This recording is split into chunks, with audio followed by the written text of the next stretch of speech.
Hello everyone, আসসালামু আলাইকুম।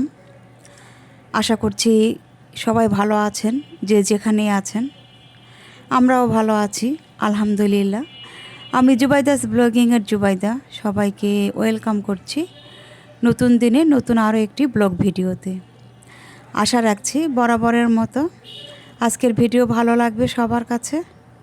ভালো লাগলে ভালোবাসা দিয়ে পুরো ভিডিও জুড়ে আমার সাথেই থেকে যাবেন।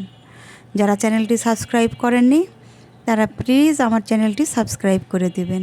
আর যারা ফেসবুক থেকে দেখেন তারা একটি করে ফলো দিয়ে রাখবেন।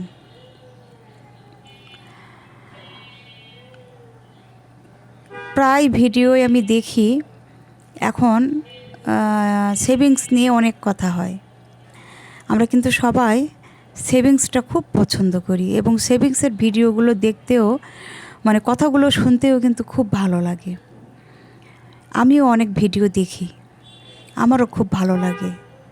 সেভিংস করতে আমারও খুব ইচ্ছা হয়, কিন্তু সেভিংস করতে গেলে কিছু শর্ত মেনে চলতে হবে, অনেক স্যাক্রিফাইস করতে হবে।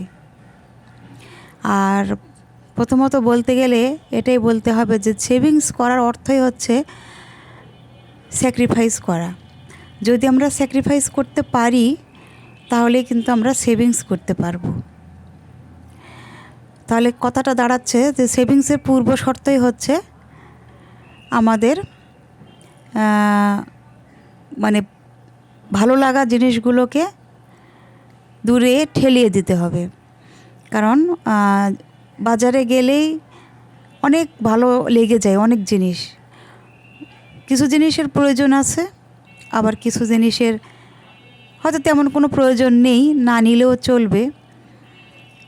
দেখলে ভালো লাগে, নিতে ইচ্ছা করে, ঘরে রাখতে ইচ্ছা করে, কালেকশন করতে ইচ্ছে করে, এই আর কি।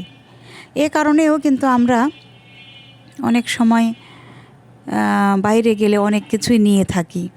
হয়তো দেখা যায় বছরের পর বছর সে জিনিসটা রেখেই দিয়েছি উঠিয়ে, সেটা আর ব্যবহার করা হচ্ছে না। কিন্তু ওই যে ভালো লাগার থেকে হয়তো জিনিসটা কেনা হয়েছে, সেভাবে ব্যবহার করা হচ্ছে না বা প্রয়োজনও হচ্ছে না। চোখের ভালো লাগা, চোখের শান্তির জন্য আমরা অনেক কিছুই কিনে থাকি। তো এগুলো করা যাবে না। সেভিংস করতে গেলে এগুলোর ত্যাগ স্বীকার করতে হবে। আমরা যদি এগুলো করতে পারি তাহলে কিন্তু আমরা সেভিংস করতে পারবো। শুধু সেভিংসের ভিডিও দেখলাম আর কিছু কিছু কথা বললো, কথাগুলো শুনলাম, এটুকুই, এভাবে কিন্তু সেভিংস করা যাবে না। সেভিংস করতে গেলে হার্ড অ্যান্ড সোল পরিশ্রম করতে হবে। যেটা দেখবো যে একদম হচ্ছে না, আমার লাগবে ইমার্জেন্সি, সেটা শুধু কিনতে হবে। আর যেটা 2 দিন পরে কিনলেও চলবে, বা 2 মাস পরে কিনলেও চলবে, বা বছরের পর বছর না কিনলেও চলবে, আমরা যদি সেভাবে চলতে পারি তাহলে কিন্তু আমরা লাখ লাখ টাকার মালিক হতে পারবো টাকা জমিয়ে। সেটা আয় বেশি হোক বা কম হোক, এটা মাইন্ড সেট আপ করে নিতে হবে যে আমাকে স্যাক্রিফাইস করতে হবে। আমরা কিন্তু যে চা খাই, বেশিরভাগই কিন্তু আমরা লাল চা খাই না, দুধ চিনি ব্যবহার করি। আর দুধ চা তো লিকার বেশি লাগে। চায়ের লিকারটা যদি বেশি না হয় তাহলে তো দুধ চা খেয়ে মজা নেই। এখানেও কিন্তু অনেক খরচ। কিন্তু এমনও অবস্থা হয় যে আসলে চা না খেলে ভালো লাগে না, চা খেয়ে অভ্যস্ত, এর কড়া লিকারের চা না খেলে মনে হয় চাই খেলাম না, কিছু খেলামই না, এরকম একটা অবস্থা। আবার অনেকে আছেন যে সিগারেট খান, পান খান, মহিলারা অনেকে পান খায়, এ একটা ব্যাপার। আবার দেখা যায় অনেকে কিন্তু দেখা যায় পোলাও মাংস খেলো, বিরিয়ানি খেলো, ড্রিঙ্কস ছাড়া চলেই না। কিন্তু সালাদ হলেও কিন্তু হয়, সেখানে খরচটা একটু কম। কিন্তু যদি আমরা ড্রিঙ্কস নিই সেখানে আবার খরচ বেশি। তো এগুলো যদি আমরা মেনটেন করি তাহলে কিন্তু সেভিংস করা সহজ। কিন্তু এগুলো করতে গেলে তো মাইন্ড সেট আপ করতে হবে, অনেক ত্যাগ করতে হবে। আমরা যদি ত্যাগ করতে পারি আমরা যদি মানে কন্ট্রোল করতে পারি নিজেকে, তবেই আমার মনে হয় সেভিংস করা সম্ভব। শুধু মুখে বলে তো কখনোই কিছু হয় না। আমি বড় হব, অনেক বড় হব, অনেক টাকা থাকবে, বাড়ি গাড়ি ব্যাংক ব্যালেন্স থাকবে, লাখ লাখ টাকা আমি করব, শুধু মুখে বললে তো হবে না। এগুলো করার জন্য মাইন্ড সেট আপ করতে হবে, ত্যাগ স্বীকার করতে হবে। অনেক প্রয়োজনীয় জিনিস আছে সংসারের, যেগুলো না হলেই নয়, সেগুলো ত্যাগ স্বীকার করতে হবে। যেভাবে আছে সেভাবেই একটু চলি না কেন, আর 2টা বছর কষ্ট করি, আর 4টা বছর কষ্ট করি, তাহলে সেভিংস করা সম্ভব। যেটা আমার জ্ঞানে বলে, যেটা আমি জানি, আমি বুঝি, আমার যেটা মনে হয়, সেটাই আমি আপনাদের সাথে শেয়ার করছি। সেভিংসের কথাগুলো শুনতে, ভিডিওগুলো যখন আমি দেখি, আমারও মনের মধ্যে অনেক ইচ্ছা জাগে যে আমি এভাবে চলবো, এভাবে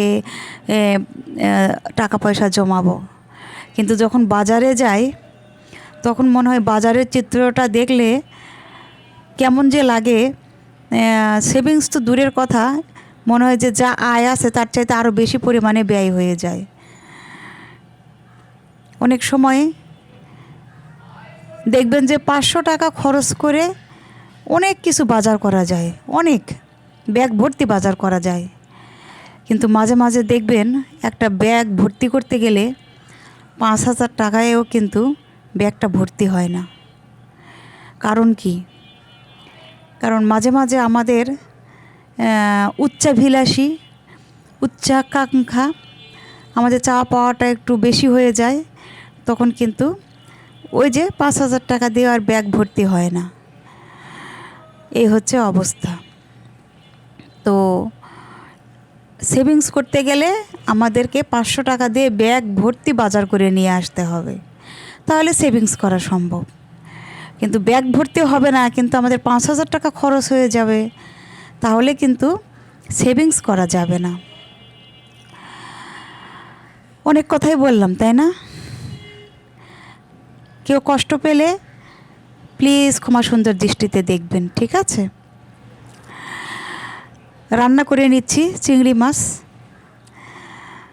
খাবার দাবারের ব্যাপারেও কিন্তু আমাদেরকে সচেতন হতে হবে, যে ঠিক যতটুকু প্রয়োজন ঠিক ততটুকুই রান্না করে নেব, বেশি রান্না করব না, অপচয় করব না। এগুলো মাথায় রাখতে হবে। পুষ্টির ব্যাপারটাও খেয়াল রাখতে হবে। নিজের শরীরের জন্য যেটা দরকার সেটা তো অবশ্যই নিতে হবে। বাচ্চা আছে ঘরে, তার জন্য কি দরকার সেটা খেয়াল রাখতে হবে। বাচ্চাকে ভালো একটা টিফিন দিতে হবে, সেটা খেয়াল রাখতে হবে। সেভিংস করতে গেলে যে আমি কোনো দিকে খেয়াল করব না, শুধু সেভিংস করব, এটা কিন্তু হবে না। আমার চারিদিকে খেয়াল রেখেই আমাকে সেভিংস করতে হবে। এই জন্য নিজের চাওয়া পাওয়াগুলোকে একটু দূরে সরিয়ে রাখতে হবে। যে ঠিক আছে, আমার 2টো জামা আছে বা 2 জোড়া জুতা আছে, এটা দিয়ে চলে যাক। আমার জামা জুতা পছন্দ হয়েছে, আমি এই বছরটা নিব না, এই বছরটা চালিয়ে নিতে পারবো এটা দিয়েই।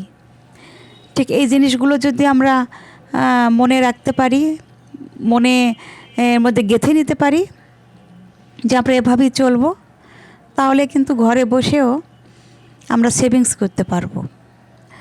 শুধু চাকরি করেই যে সেভিংস করা যায় তা কিন্তু না।